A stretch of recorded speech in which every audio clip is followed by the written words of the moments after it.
Alright, so we're here to do a short review about like this little power pack that I'm running right here. Obviously, I got some stuff going on with that, and I decided to run my TV on it. I also got a man go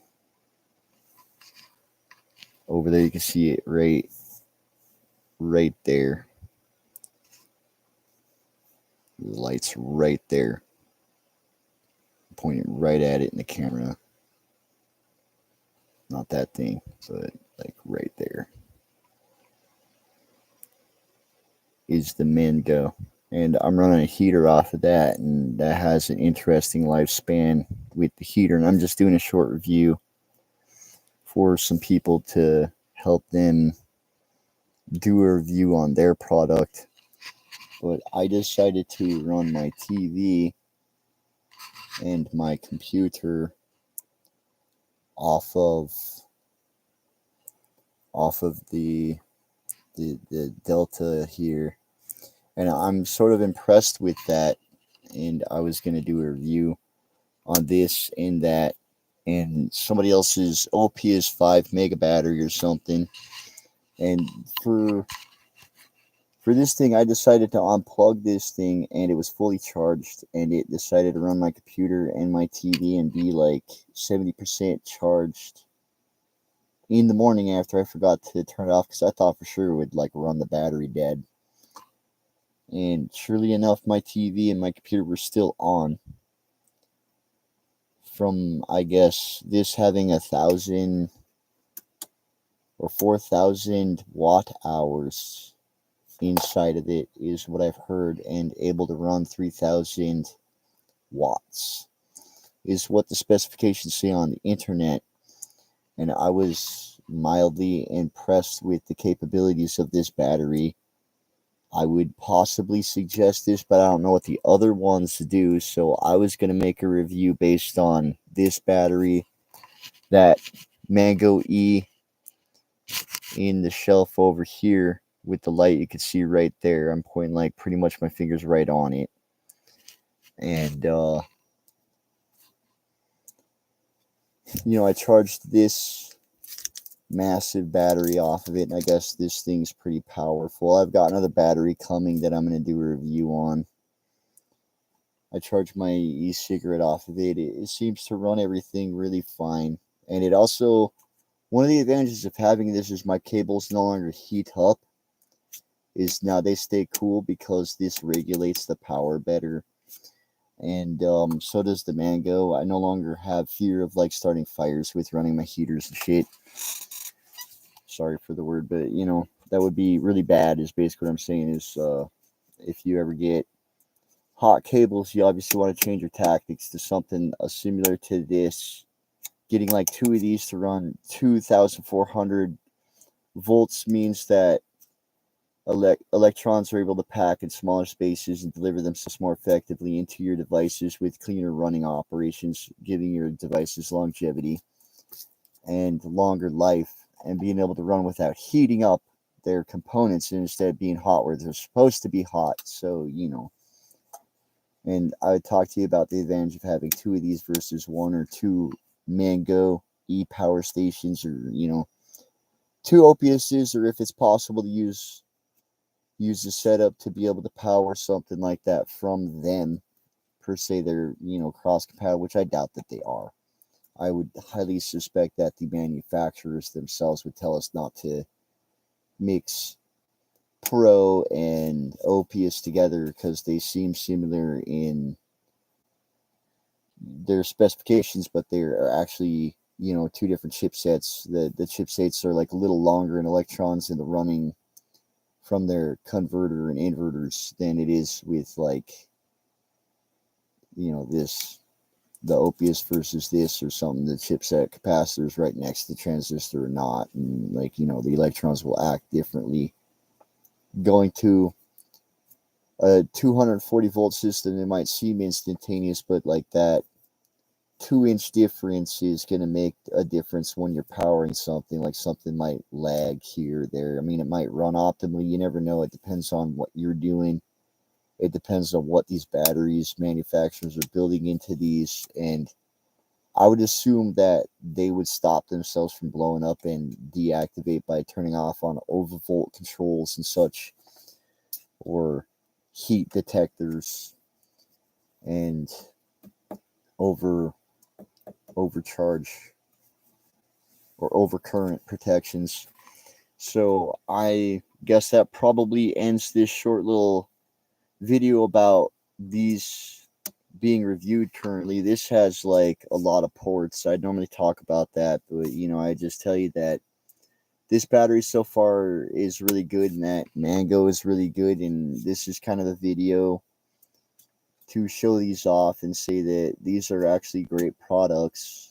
I don't know about how long they'll live, like versus like their lifetime or 10-year warranties or whatnot, but I was rather impressed with this one. The mango, I figured out how to get to pass through so I can have the power shut off, and all of a sudden the heater there will keep going so I'm not freezing in my bed in the middle of the night when the power goes out, because that's the whole reason why I'm getting these, is to buff out my power problem so cables stop heating up, and to also have a backup power for when the grid fails. So, and I was just happy to see that this had power still running my computer and TV. So that says, I'm gonna be able to watch TV and do my computer for like a whole 3 days before I run out of power. And all I have to do is pull some cord to pop up a generator to charge these for an hour.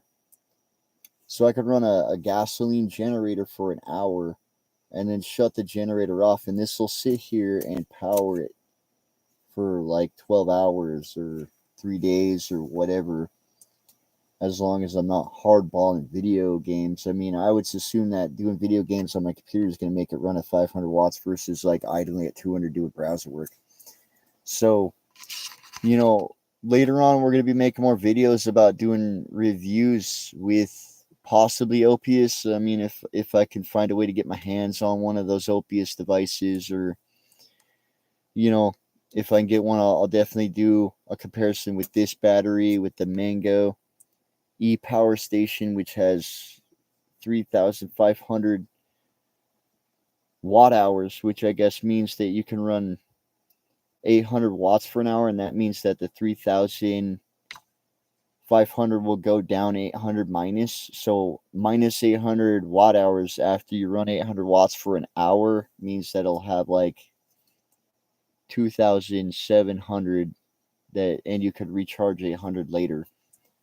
And apparently these guys sell a multi-fuel gasoline generator as EFLOW. I don't know if Mango does that for their battery or not. So you can recharge these with their weird gasoline generator, their propane generator, or I don't know if it runs off of butane. That'd be kind of interesting to hear that it runs off of butane, like you pump it into a canister and it cycles butane or something, which that would be kind of amazing to have a butane power system, because if you pump a bunch of lighter fluid into a generator and it runs like a lighter fluid for an hour and these are all fully charged or something, I would actually laugh.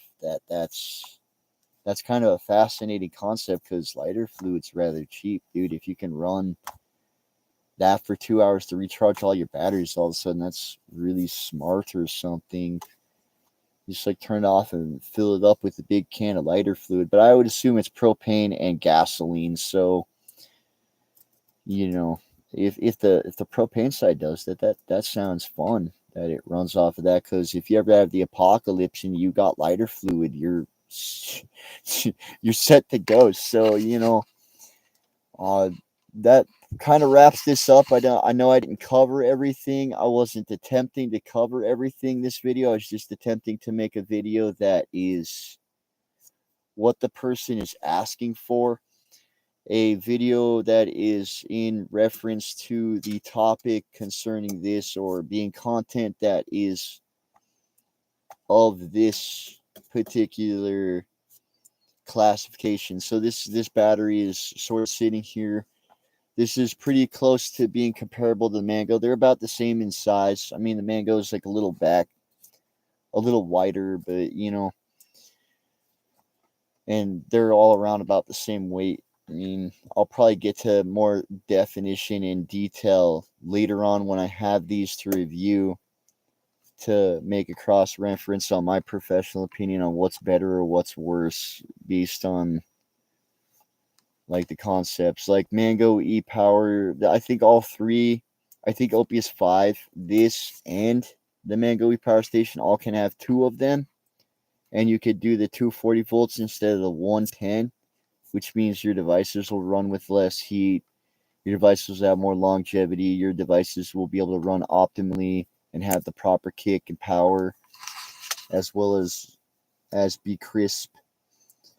And I guess I'm just like sort of impressed that this can last. I would assume the Mango E over there would last for 5 days because it's so big that like the TV and the computer I can actually forget about for like 5 days just sitting running.